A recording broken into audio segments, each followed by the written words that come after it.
میرے محترم بھائی اور بہنوں، بہت سارے سوالات میں سے یہ ایک سوال جو بہت بار پوچھا گیا کہ کیا ہم اپنے خاوند کے ساتھ جو دبر ہے، جو پخانے کی جگہ ہے، جو مقد ہے، جو ریکٹم ہے، کیا اس میں صحبت کر سکتے ہیں؟ میرے محترم بھائی اور بہنوں، یہ ایک بہت برا فعل ہے۔ یہ ایسا برا فعل، ایسا گندا فعل جس کے اوپر پیارے پیغمبر جناب محمد صلی اللہ علیہ وآلہ وسلم نے اپنی احادیث میں ارشاد فرمایا کہ جو شخص اپنی بیوی کے دبر کی جگہ میں، مقد میں، پخانہ کرنے کی جگہ میں دخول کرتا ہے، اللہ کی اس پہ لعنت پڑتی ہے۔ یہ وہ عمل ہے جو اللہ کی لعنت کا سبب بنتا ہے، اور یہ وہ عمل ہے جس کے بارے میں پیارے پیغمبر جناب محمد صلی اللہ علیہ وآلہ وسلم نے ارشاد فرمایا، جو بندہ حیض کے دنوں میں اپنی بیوی سے مباشرت کرتا ہے، جو بندہ اپنی بیوی کے دبر میں دخول کرتا ہے، جو بندہ کسی کاہن کی بات کو سچ مانتا ہے، وہ شخص جو شریعت محمد صلی اللہ علیہ وسلم پہ نازل ہوئی ہے وہ اس کا انکار کرتا ہے۔ کس قدر برا فعل! اور آج لوگ مزے کی خاطر اس فعل میں مبتلا ہو رہے ہیں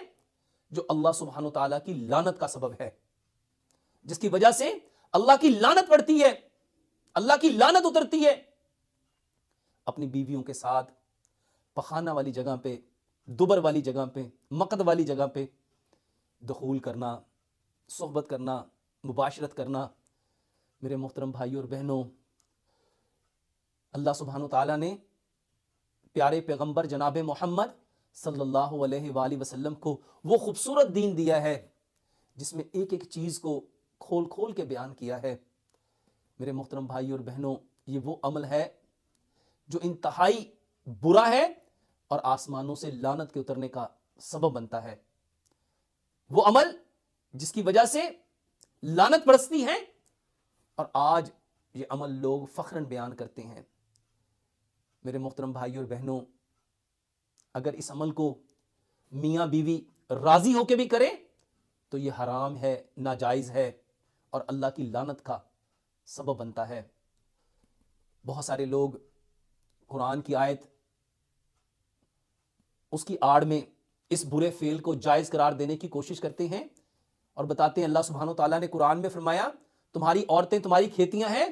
جہاں سے دل چاہے تم آؤ۔ میرے محترم بھائیوں، پیارے پیغمبر جناب محمد صلی اللہ علیہ وآلہ وسلم نے ارشاد فرمایا اس آیت کے متعلق کہ یہ جو آیت ہے کہ تمہاری عورتیں تمہاری بیویاں ہیں، جہاں سے دل چاہے آؤ، مگر تم نے جو دخول ہے وہ ولادت والی جگہ پہ کرنا ہے، جو مقد کی، جو دبر کی، جو پخانے کی جگہ ہے، وہاں سے دخول نہیں کرنا۔ میرے محترم بھائی اور بہنوں، آج کی ماڈرن میڈیکل سائنس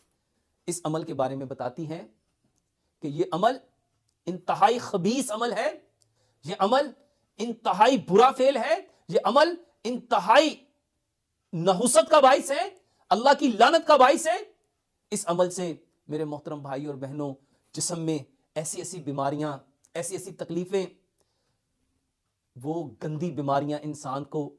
لاحق ہوتی ہیں۔ میرے محترم بھائی اور بہنوں، جس سے گھن آتی ہے، یہ وہ بیماریوں کا سبب ہے، یہ عمل ان بیماریوں کا باعث ہے میرے محترم بھائی اور بہنوں، جس میں کے اوپر زخم ہو جاتے ہیں، جس کے اوپر اس کے اوپر زخم ہونے کے ساتھ نڈیولز بن جاتے ہیں، گلٹیاں بن جاتی ہیں، پس پڑ جاتی ہے، پیپ والے دانے نکل آتے ہیں، سوزاک ہو جاتا ہے، گنوریا ہو جاتا ہے۔ یہ وہ عمل ہے میرے محترم بھائی اور بہنوں جس کی وجہ سے ایسا تکلیف دہ مرض لاحق ہو جاتا ہے کہ انسان بے بس ہو جاتا ہے، مجبور ہو جاتا ہے۔ میرے پاس ایسے مریض آتے ہیں جو ان بیماریوں میں، ان پریشانیوں میں، ان تکالیف میں مبتلا ہوتے ہیں، اور وہ بتاتے ہیں کہ ڈاکٹر صاحب ہم نے یہ عمل کر لیا، ہمیں کوئی بتانے والا نہیں تھا، ہمیں کوئی سمجھانے والا نہیں تھا، ہمیں کسی نے بتایا ہی نہیں، کیونکہ یہ وہ موضوع ہیں جو نہ تو کسی مسجد میں بیان ہوتے ہیں، نہ کسی مدرسے میں بیان کیے جاتے ہیں، نہ کسی نجی محفلوں میں باپ اپنے بیٹوں کو، بھائی اپنے بھائیوں کو، دوست اپنے دوستوں کو ان چیزوں کے بارے میں انفارم کرتے ہیں۔ یہ وہ انفارمیشن ہے جو آسمان سے آئی، کس قدر برا فعل جو اللہ کی لعنت کا سبب ہے، اور آج ہمارے بھائی، ہمارے بیٹے، ہمارے دوست اس عمل میں مبتلا ہے۔ ریزن یہ میڈیا کے اوپر وہ لوگ ایک دوسرے سے ایسی باتیں شیئر کرتے ہیں اور دیکھا دیکھی اس عمل میں مبتلا ہو جاتے ہیں، اور آج اس کو اویئرنس دی جا رہی ہے۔ میرے محترم بھائی اور بہنوں، پیارے پیغمبر جناب محمد صلی اللہ علیہ وآلہ وسلم نے کس قدر شدید وعید فرمائی۔ ایک تو لعنت برستی ہے، اور جو یہ عمل کرتا ہے، جو شریعت پیارے پیغمبر جناب محمد صلی اللہ علیہ وآلہ وسلم لے کے آئے، وہ اس کا انکار کرتا ہے، اور اس کے ساتھ ساتھ وہ اپنے آپ کو ایسی بیماریوں میں مبتلا کرتا ہے جو انتہائی گھن والی، انتہائی تکلیف والی، انتہائی اذیت والی، انتہائی جلن والی، انتہائی درد والی وہ تکالیف میں اپنے آپ کو اپنے ہاتھوں سے مبتلا کرتا ہے، چند لمحے کی لذت کے لیے، چند لمحے کے سکون کے لیے، اپنی چند لمحے کی سیٹسفیکشن کے لیے وہ اپنے آپ کو جسمانی طور پہ بھی، ذہنی طور پہ بھی، اور روحانی طور پہ بھی، اور سب سے بڑھ کے اللہ کے ہاں لعنت کا مستحق قرار دلواتا ہے۔ میرے محترم بھائی اور بہنوں، بہت برا عمل ہے۔ اس عمل کو ہم نے خود بھی سمجھنا ہے، اپنے بیٹوں کو، اپنی بیٹیوں کو، اپنے بھائیوں کو، اپنی بہنوں کو، اپنے بچوں کو اس کے متعلق بتانا ہے کہ ایسا عمل جو اللہ کی لعنت کا سبب بنتا ہے، جو نبی صلی اللہ علیہ وسلم کی لائی ہوئی، اپنائی ہوئی شریعت سے انکار کا سبب بنتا ہے۔ میرے محترم بھائیوں، ایسے برے عمل سے بچنا چاہیے۔ اللہ سے دعا کرتے ہیں اللہ سبحانہ و تعالی ہمیں ان گناہوں کو سمجھنے کی، سمجھ کے عمل کرنے کی، اور عمل کر کے اس خوبصورت پیغام کو اس کائنات کے ہر کچے اور پکے مکان میں بسنے والے انسانوں تک پہنچانے کی توفیق عطا فرمائے۔ وما علینا الا البلاغ المبین۔ ہمارے بیمار ہونے کے پیچھے جو بے شمار وجوہات ہیں، ان وجوہات میں سے ایک وجہ ہمارا ایسا عمل ہے جس سے اللہ سبحانہ وتعالیٰ نے ہمیں منع فرمایا ہے،